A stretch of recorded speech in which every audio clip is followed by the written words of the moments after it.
Good evening, everyone, and welcome to Self Care Sunday.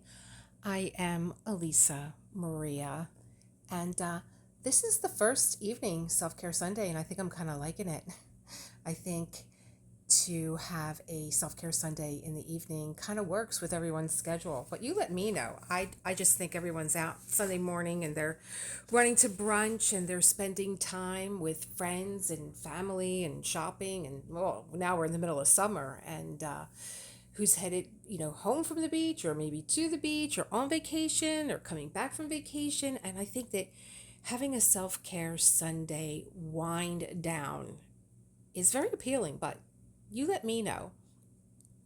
What are we doing today? Oh, this is what was going on in my world while we were filming here.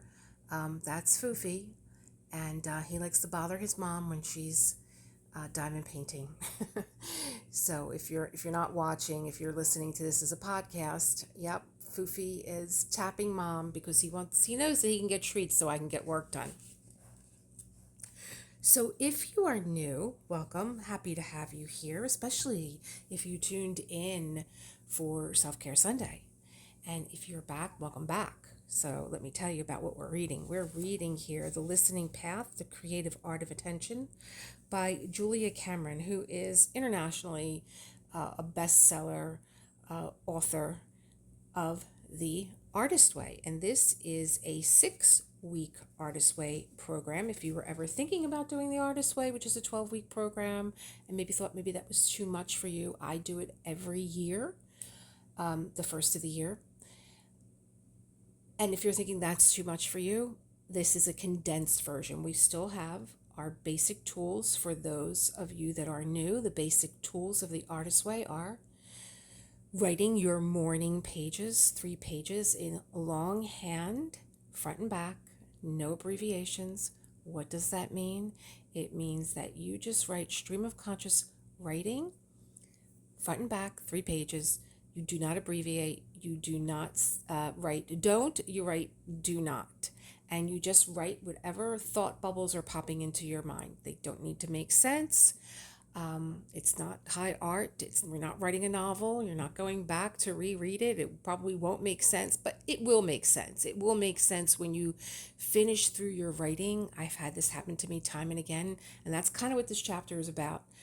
I'll be writing, and it sounds like nonsense, and I'm like, oh my God, this is so boring. When am I going to hit that high where I'm writing about the juicy stuff? Well, you have to siphon off all the junk that you're carrying around on the top of your head that's just swimming around and around and around, and then you hit the juicy spot. And the second basic tool of the Artist Way is that you take yourself out on a date. You and only you. You are going to have something special to do with you, whether it's going to a restaurant that you want to explore on your own, going to a museum, going to a dollar store, buying some stuff where you can create something, giving yourself, like my mom said to me the other day, I know 4 items in the dollar store is $5. So go into the dollar store, pick up 4 items, go home and make something with it. Use your imagination, or maybe just buy a box of crayons and, there's some great crayons out there today. I did a whole video for my YouTube channel on crayons and how great they are today and how I wish I had them when I was a kid. And the third part of the Artist Way tools is you take yourself out for a walk. You walk 20 minutes, again, just you. This was advice my grandmother gave me time and time again. Elisa, go out and take a walk, clear your head, come back, burn off some of this energy that you have, and you'll see things clearer. And really what she was doing, again, is what this chapter is about. So, week 1, I did an introduction, and week 2, it was about listening to your environment, about all the noises that you hear throughout the course of your day. What are you tuning into? What are you tuning out of? And then the third week was listening to others. And that was an exercise in how well of a listener you are and how well others listen to you. And we are on week 4, which is listening to our higher self. What I love about Julia when she writes is that she does this even in the Artist Way. She has quotes from all different people. It could be a friend, it could be, I don't know, Bruce Springsteen, it could be the Dalai Lama, but she writes these quotes on the sides pages of her books. And in this book, it has to do with listening. So here we go, week 3, listening to our higher self. I tried to discover in the rumor of forests and waves words that other men could not hear, and I pricked up my ears to listen to the revelation of their harmony. Gustav Flaubert. You may hear my book, it's on the table. I also have some notes and my journal. So I'm going to start with the first page, straight from Julia. We have consciously listened to our environment, and we have added to that consciously listening to those around us. This week we will add another level of listening to our higher selves. We have all had the experience of knowing something was right for us, or knowing that it is not. The tools of this week will help us learn to tune into that greater knowing part of ourselves and to assess it whether we need to for decisions, big or small. The next steps on the listening path involve listening to our own higher guidance. Pen in hand, we may ask the universe, what shall I do about fill in the blank? We pose our question and then we listen for a response. When I teach, Julia says, I call this tool Obi-Wan Kenobi. We are inviting the guidance of an older and wiser self. The guidance we receive may surprise us. It may be simpler and more direct than our normal thinking. Many of us are accustomed to seeking guidance from others. We trust others to be more objective than ourselves. We seldom seek our own counsel. We do not realize that we ourselves may be wise, so we have trouble trusting the guidance that comes to us from within. It takes practice to seek and hear our own higher wisdom. Prayer helps us to be certain of our path. Please guard and guide me, we may ask, listening for guidance that comes to us. Please give us knowledge of your will for us and the power to carry it out. We may pray further. Trusting that our guidance marries our will to the Creator's. As theologian Ernest Holmes assures us, we are part of God and God is part of us. When we seek our own counsel, we are seeking God's as well. Our inner resource is the divine spark which within each of us. As we ask to be led, we are led. No prayer goes unanswered, although the answer may be subtle and require our alert attention. The still small voice comes to each of us, although it is only sometimes still and small. Sometimes it is more pronounced. As we practice hearing it, we become more and more able to hear. As we ask for guidance, we are guided. I pose my questions as LJ, my shorthand for little Julia. I ask, what should I do about fill in the blank? Having posed my question, I listen. It is my experience that the universe responds, and I jot down its guidance. I find great peace when I use this tool. One of the first times I tried it, it resulted in a powerful and lasting insight. It went something like this. Little Julia, what should I do to stop being haunted by still loving my first husband? The answer, just love him. Little Julia, that seems so simple. Is that all? Answer, love is simple. Little Julia, I feel foolish loving him after all these years. Answer, love is eternal, not foolish. Try acceptance. Guided by the simple answers of just love him and try acceptance, I felt my heart responding to their wisdom. Rather than fighting my feelings, I accepted them. I did love and would continue to love. The inner battle was over, much more quickly than I could have ever imagined. I had suffered and scrambled trying to understand my emotions, but when I asked my higher self the question, I realized that some part of me already knew the answer. So much to unpack for me with that page and a half that I just read to you. Have you ever had the experience of knowing something was right for you or knowing that it was not? I know that I have had that experience. And it comes, I think, so easily, right? You get the cues. Maybe it's butterflies in the stomach. Maybe it's just that inner knowing, that inner compass that's always pointing you in the right direction. And then the courage kicks in. Do we have faith or do we have fear? And I know that I've chosen both, and I know the results that I've gotten out of both.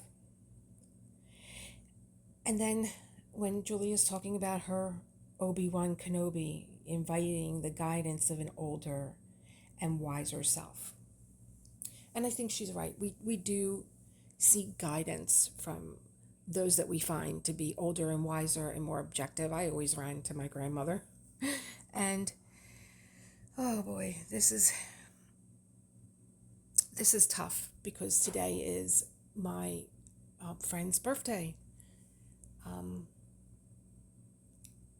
My friend Denise, and she passed away. And I'll tell you a little bit about her because it's tough because I miss her so much, but she brought so much wise wisdom to me.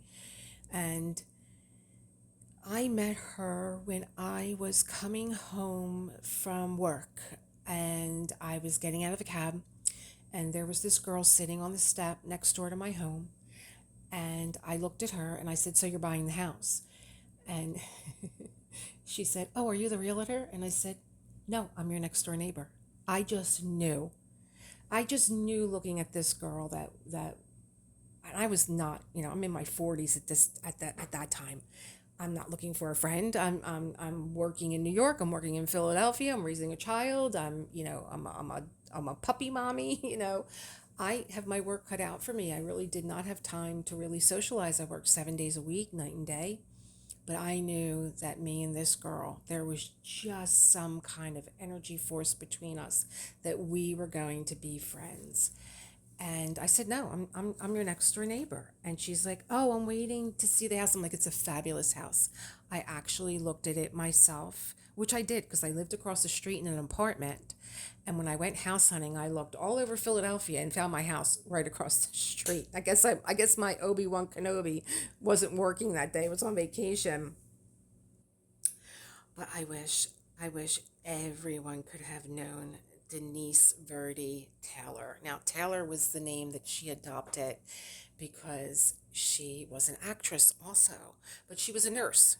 So she was a nurse in the emergency section of Beth Israel in New York City. Now, when Denise was a nurse there, on 7th Avenue. I was working on 8th Avenue in New York City. I mean, our lives, when we sat down and really got to know each other, I don't know, we probably bumped into each other a million times. It sounds something like a movie. And she, let me see, I was on 8th Avenue. She was on 7th in Beth Israel. So we got that cleared up. But then she left the whole medical field behind. She just, like most nurses, and I know a few nurses that have done this, they're like, we make the patients better and the doctors come in and just make them sick all over again. And that was her point of view. She had a more natural approach to, not medication all the time, all the time, all the time. And she took this approach even when she got ill. And so she looked at the house and she knocked on my door and she's like, "We are going to buy the house." And then I didn't see her for a while. I saw her moving in, but I saw her with family and stuff and kind of left them alone. But we would always, our kitchen windows would face each other. And when she was at the kitchen window doing dishes, I was at the kitchen window and we would wave at each other. And when I went out in the yard with a cup of coffee in the morning, she'd be out in the yard with a cup of coffee in the morning. And then one day she knocked on my door, and her husband traveled much like mine did. So we were both alone. And she said, "Hey, my husband, travels, and he's out of town for the next week. You want to go to a movie or something?" And I'm like, "Yeah." And so we did. And, I have to tell you, like, we went to go see What the Bleep, and I didn't know anything about this world of What the Bleep, but she just introduced me to so much, Josephine Wall. I didn't know who Wall was until I met Denise.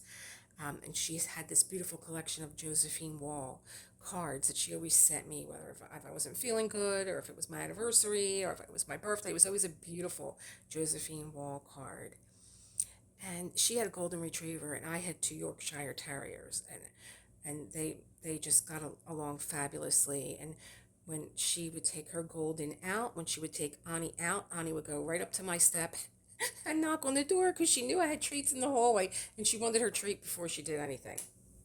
But I wish everyone could have known Denise. And like I was telling you, she adopted the name Taylor because she was, of course, an Elizabeth Taylor fan like me. And it just fit her. She had this blue black hair and these gorgeous blue eyes, like not light blue, not dark blue, just, I don't know, not ice blue. I can't even describe them. And she became an actress when she took an acting class in New York, and she met her husband, who was the teacher and a very well-known director. At the time, she was living on the Upper West Side in New York with a friend who was living with a man who was never home, him either. He was never home, and she had invited Denise to live with them because it was a very big place that they had, and she had her own driver. And so when she met her husband, and when she would tell this story, I would just roll out laughing because the driver took her to where Bill was living, which was on the Lower East Side. So she's on like Central Park West, and he's driving her to the Lower East Side, and he said to her, "Please, Miss Denise, don't get out of the car. Let me take you back home." And she said, "Well, no, he promised to get a coffee maker." And Bill was at the window with a coffee maker. Every time she told me that story, I would just roll out laughing. But the one thing that I remember about Denise most was her laugh. I have been in crowded places with her, and when this girl would throw her head back and open her mouth and laugh, everyone would be silent. Everyone would be looking around for where did that laugh come from? And I mean, I've seen her do it. I used to think of funny things to tell her just so I could hear that laugh. It was, and I can't even describe it. I can't. It's like some kind of magical code from God that she possessed. And when she passed away, and I was with her husband, and I was helping him go through the house, and he said, I never want to forget her laugh, and I think it's fading from me. And I understood that, and I said, Bill, we have so many recordings of Denise. Let's go through them. Let's get that. Let's just, remember that together. I sometimes think I remember it, and then sometimes it fades from me, but it's not what I need to remember my friend. But I just wanted to tell you a little bit about her, and why today I really did take the morning off my husband bought me flowers. He knew that Denise was very close to me, and they were on my desk when I came down, and he didn't mention it, and I didn't mention it, and he just left me alone with my thoughts today. And I'm talking about it now to you guys. There's so much more I could tell you about her, but I think maybe it's something that I'll do for maybe on one of my other channels or other social media, but I will certainly let you know about this very special girl that I know. I also found it interesting that Julia referenced, I have never been directed to ask my higher self in writing. I do a lot of writing, but I don't write about what to do. I kind of write, if it's stream of consciousness morning pages in the morning, I know that they're not going to make any sense until I siphon off my brain whatever nonsense I'm carrying around. And you do this too, right? We have in our head, I have to remember this. Oh, don't let me forget. Like my husband will say to me constantly, oh, remind me. And I just look at him and I laugh. I'm like, I can't remind myself of what I need to know. You think I'm going to carry what you need to know? Write it down. He has no technology, whatever. And so he knows, like today, we're planning my mother's birthday and I'm writing down with my, Galaxy pen, I'm making my note, what I would like to plan for her birthday. And, so now he sees this pen and he sees me writing on my phone like a tablet. So now he thinks that I have to carry all his remind me's. so, you do this too. I'm sure you do. You don't want to forget. I have to remember. And then it's just like, I know. I mean, I have this phone and I have this pen. Do I write every note down? No, I do not. Do I set my watch to remember things? No, I do not. I mean, I have this technology too, but it's just like, sometimes it just feels like, and it's so little and it's so ridiculous because it takes 10 seconds to do it, but to just say, oh, let me remind myself. So what happens, I get up in the morning and I write my morning pages and I'm writing about all the stuff that I have to remember. So I get it down on the paper and then I can go back and say, oh, okay, here we go. This is what we need to do today. This is what we need to get. Because as soon as I'm done writing, it's fresh in my mind. It's off my mind and it gets done. So you are, constantly carrying around. It's like watching the same show on repeat. And think about it tomorrow morning when you wake up and it's Monday morning and you're thinking about all the things that you needed to remember that you didn't write down over the weekend. But you sit down with your morning pages and you sit down and you write and you siphon off all this stuff, all this nonsense. And then you start to get down to the meat. You get down into the center of the brain where you're kind of like, I think we do this with our body too. I think we tuck things away in different crevices in our body and joints and tendons and stuff and it just goes and it hides there and it becomes this knot in our neck or in our back. And it's like our brain too. I think when you have a headache, it's like what are you carrying that you got to let go of? Like what is going on? And so the writing helps you get down to the meat of what is going on. And then you start to make these connections in your writing where it's, oh, I'm starting to remember that dream and I think I kind of know what it means now. And it doesn't mean what I thought it meant. And you start to make all these connections as you get deeper down into, I mean, I'm still writing about stuff that happened to me in the fourth grade. I'm carrying that around still. So, but I've never sat down and decided to ask what to do about something. And I really thought about that today when I knew that this is what we were going to be talking about. And I thought, well, why? And it was, well, it's probably too big of a problem and your hand will fall off writing about it. But then I went back and I reread this again and I remembered an experience quite like Julia's when she was talking about what to do about this torch that she was carrying for her first husband. And I kind of wondered if that first husband was Martin Scorsese because she was married to him. And they do have a daughter. So I carried a lot of emotional pain when I had my son, and his father was not emotionally supportive.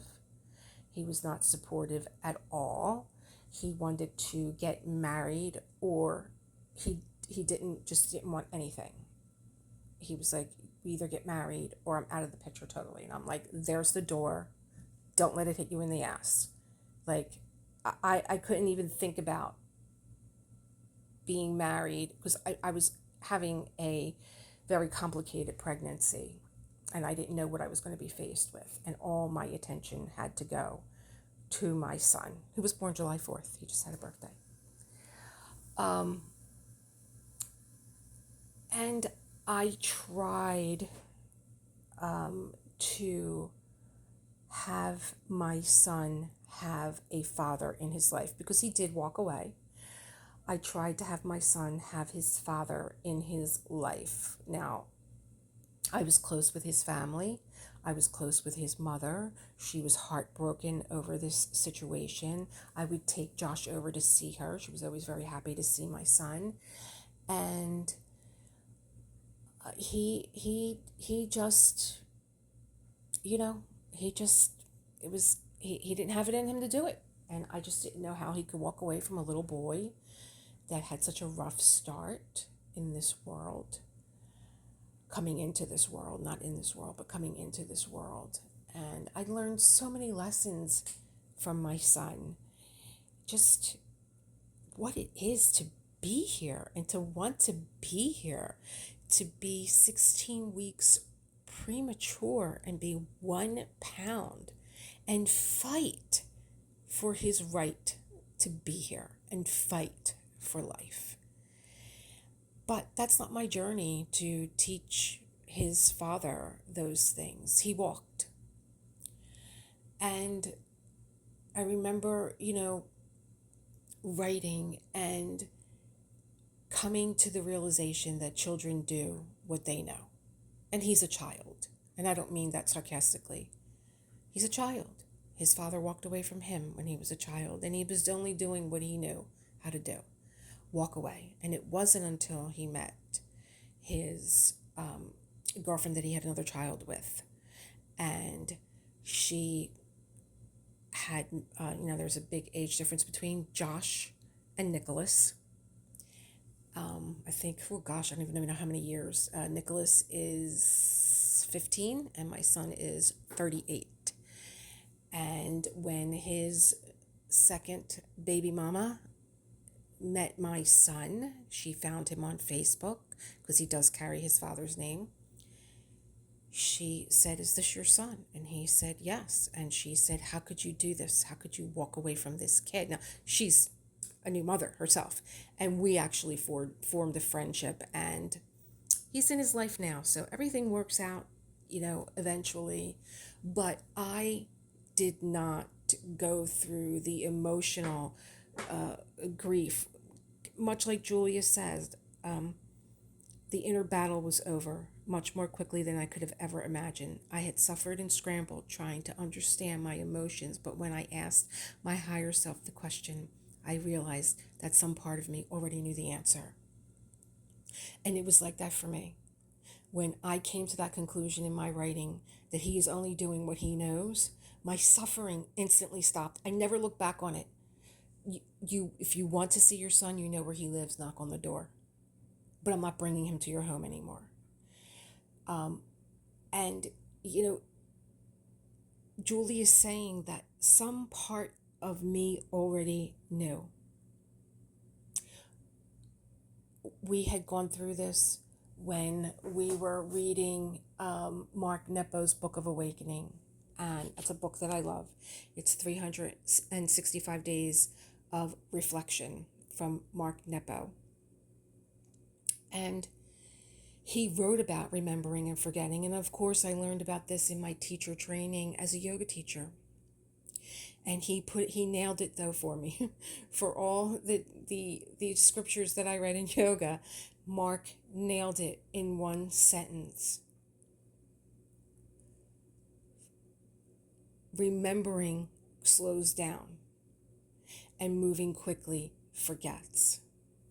And it just hit home with me that yes, you remember when you slow down, when you pause, when you listen to yourself, to your higher self, when you write, when you slow down. We're so busy running from one thing to another that we don't really forget. We just put it away. And I think that I had always known that about my son's father. I certainly knew that his father left his mother when she was pregnant with him, and he was her 5th child. And he left before the child was born, much like my son's father did. And he went with another woman and he raised her kids. Try and make sense of that. That's not anything I'm going to ponder about, but at the time that I was with my son's father, and we were young, we were in our 20s, and I was, yeah, I think in your 20s, you're discovering yourself, really. And if you're involved with someone, you're trying to discover them. And I knew that this was always a something that he didn't want to talk about it. But hindsight is 2020. And when I think about the conversations that I had with my son's father when we were a couple, and I think about the body language that he had and how he would, close his eyes and turn his head and not want to talk about it, that he had this feeling, or this yeah, feeling, the thought of his father was of contempt, and he would close his eyes. And people do that. They close their eyes when they don't want to look at something. They close their eyes when they want to remember something. Your eyes are like a movie screen. Sometimes you close your eyes to remember. You want to hold on to something. I do that when I try and think of Denise's laugh. I close my eyes and I'm just quiet, and yes, I will hear her. So I think that I had maybe made that conclusion at the time that I was involved with him, that, how would this man react if I was pregnant? How would he react if we do get married and we have children? What kind of father would he be? And then I just buried it away somewhere because it was like, I'm just having fun right now. I'm not thinking about getting married. I mean, I really wasn't. I kind of knew that I wasn't getting married in my 20s.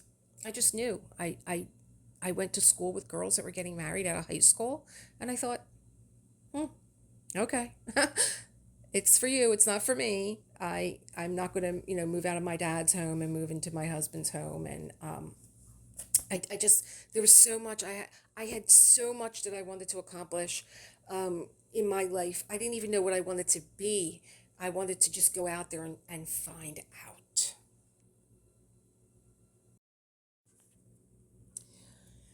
The point is wisdom. We are wise. And sometimes we have trouble believing that. But if you work your morning pages and you do your artist dates and you take your walks, you will have a more grounded sense of your own wisdom. When you listen to faith and yourselves, and when you are ready to listen to your own inner elder, to trust that a knowing voice will speak to you when you ask.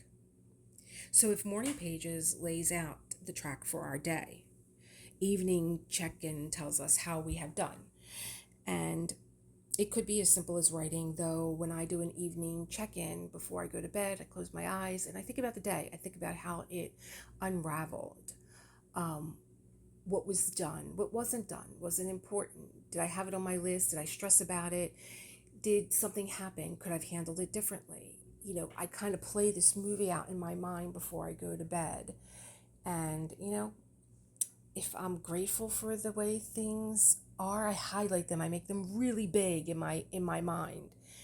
And if I've changed something and the opportunity came up where I am able to now take action with that change that I've created, and I'm really proud of myself, I make sure I highlight that too. We have to, what is it called now? There's so much information that comes at us all the time. Glimmers, when you have those glimmers, those little things, those little sparkling little diamonds in your world, yeah, shine bright like a diamond, and just, zero in on that like it's a blue box from Tiffany's. Yeah, I'm gonna open up this blue box right here, and here's that diamond that happened today. We tend to dwell on the negative, and there's so much good, and I do feel like there's so much negative that comes at us, which is why I don't turn on the television and I don't turn on the radio, and I try and stay off of social media, and why I'm not so great with my social media other than YouTube. And I have people saying, hey, you need to work on your Instagram. and you need to work on this, and we're going to put you on threads. And I'm like, oh, please, because I don't want to see I don't want anything infiltrating this world that I have created for myself. If it does get in, it's because I've allowed it to. So, would you try this? Would writing, or have you not even tried it? Maybe you're thinking, hey, maybe I should try it. Maybe I should try writing out and seeing, what my elder self tells me about a situation that I'm in currently, or something that I need help with, or maybe a plan that I'm looking to take, or a trip, or whatever it is that's on your mind that you're kind of like, I don't know. Is it you? Are you standing in your own way? Are you falling like into a routine that you don't want to break? Or, is it genuine fear that you can, work through with your writing? I really do believe at this stage in my life that I am the wisest person for myself when it comes to figuring it out. I don't think that I get as stuck as I did when I was in my 20s and my 30s and my 40s. And no, 50 was great. 50s were great. 40s were even better, but but I don't get as stuck as I did. And I think it's because I document my life. I've been writing for I don't know how long. Even my husband, when I was moving out of my husband John, when I was moving out of my old house, and he was like, "Oh, good, you have some banker boxes filled with some stuff that you want." And I was like, "Yeah," and he just carried them, put them in the car. He didn't look in them. And then when we got back to his home, which is now our home, I opened them up, and he's like, "What did you take? There's just nothing in here but a bunch of composition books." And I'm like, "This is my life. This is my life. I have written practically every day of my life." And he just kind of looked, and he was like, "I don't think I ever really got it. I mean, I see you writing all the time, but I don't think I ever really got it until this moment." Oh my God. But I think because I have documented my life, and there's something between the head and the heart and the hand, that when you write, it becomes concrete in your life. It's not something, well, I thought about that, because then we're always forgetting I forget when I'm walking in the next room, what I went in there for. So yeah, you could sit and think, and you could sit and meditate, and you could have some great sessions in meditation. Absolutely. I did that all through my 40s. I sat, my girlfriend Denise would say to me, "Elisa, you need to sit with yourself and on yourself." They were her exact words. "You need to sit with yourself and on yourself," because at that time I was thinking about moving to New York, and I had so much fear. I just felt as though moving to Manhattan was going to swallow me up and spit me out. And she's like, "You need to not worry about what your husband's plan is for his life," because we were moving out there because of work and because of family, and you have to sit with yourself. You have your home. You're not selling it. You can always stay here. You don't have to follow him out to New York. And and I have to tell you, I did move out of fear. I didn't want to be left behind. And I think in some ways it was a good decision, because I made so many friends in New York, and I had so many great experiences in New York, because I broke away from what I intentionally was moving out there for. And that was to we had closed our place in Philly. We were going to New York, and I stepped away from working with my ex-husband and with his family. I thought, you are in New York, you made this choice, you could be anything that you want to be. Get out of this place, because your soul is dying. And I did. And I went to go, I became an art teacher, and I opened my own cafe eventually. But yeah, I made some great friends that are still friends now. I don't make friends easily, but when I do, when you are in my life, you're in my life. My husband, he not only has thousands of friends, he knows their entire bloodline. But and I look at him sometimes. He's like, so and so, whose grandmother and their daughter, and I'm like, and I'm just looking at him, and I'm like, How do you know this much about people? I don't even know my own bloodline. You're telling me about, you know, somebody. We're in the car and I go, oh, here's this one, here's that one, here's this one, here's that one. So he has a lot of friends. He's got a lot of people. I do not. I do not. But when you're in my circle, you're in. You're in.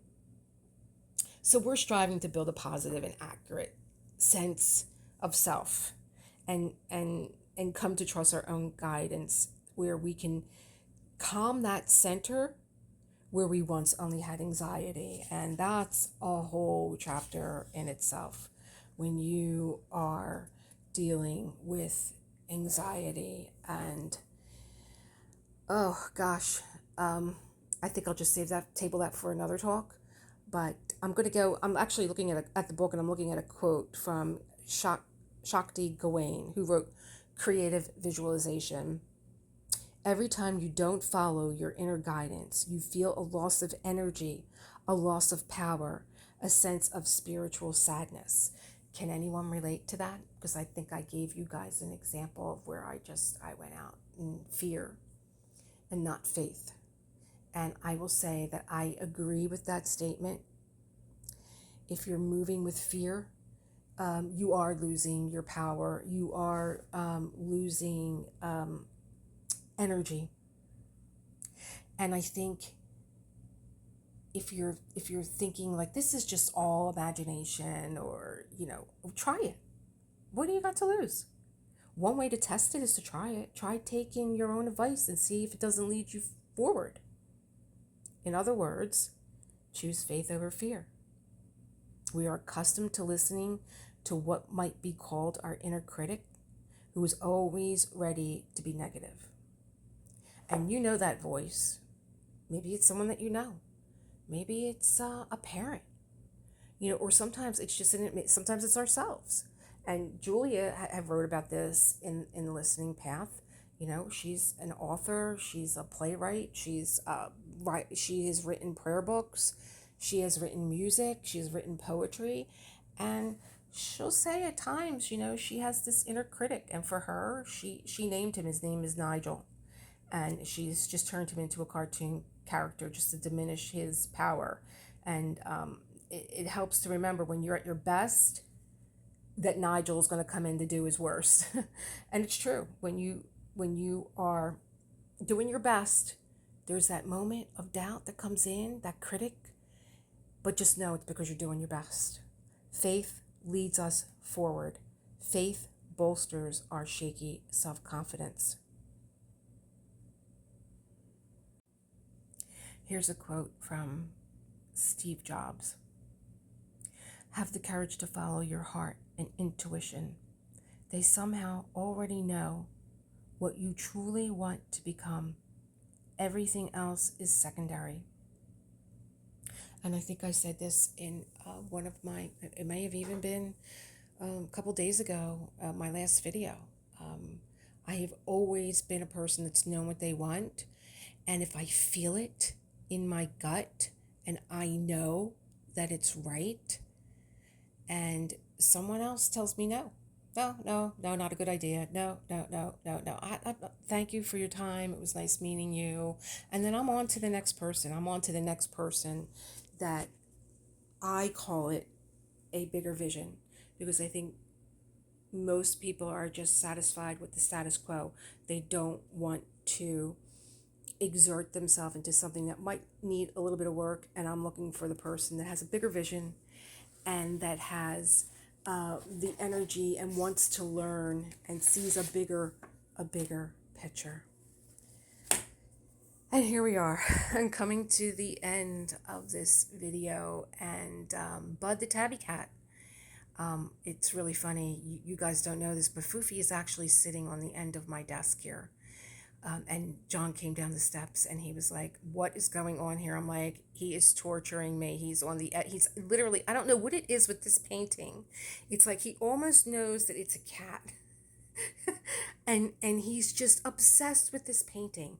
It's the only painting that I do that he needs to be right on top of it. And I think John has a picture, and I'm gonna post it up before I get done editing this video, so you guys can see what was going on here. If I don't get a chance to, if he's asleep, then I'll just put it up as a community post. It's so funny him sitting. He's like barely. He's huge, my cat. He's 28 pounds, and he's hanging on the end of the desk as I'm painting, watching. But I love this painting, and I have to say it's a pleasure doing this painting. It's from Diamond Art Club, and it's called Bud the Tabby Cat. And the drills are a delight. There's really never any trash in Dreamer Designs. So what did you do this Sunday, this weekend after the holiday? Were you as screwed up as I was, thinking that the day after the holiday was Monday? It's so crazy when the holiday happens. What I'm doing here is I put the cellophane back on top, and you'll see me running my hands across. And I do that because if any one of the drills are popped up, you can feel it really, really easily. And there it is. I found one right there. And you could see it kind of just popped right back in. So I do that because I have a very light touch with the drills, so that if I do put them down kind of wonky, I could move them around without, much of a hassle.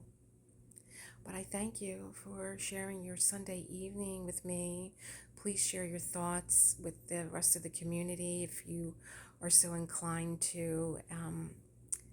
Let's start a discussion here. This is week 4 of the listening path. And of course, let me know how you're doing. And let me know if anything jumped out at you. If you're going to try, let's do a check-in next week of how we're doing with all this material. Bye.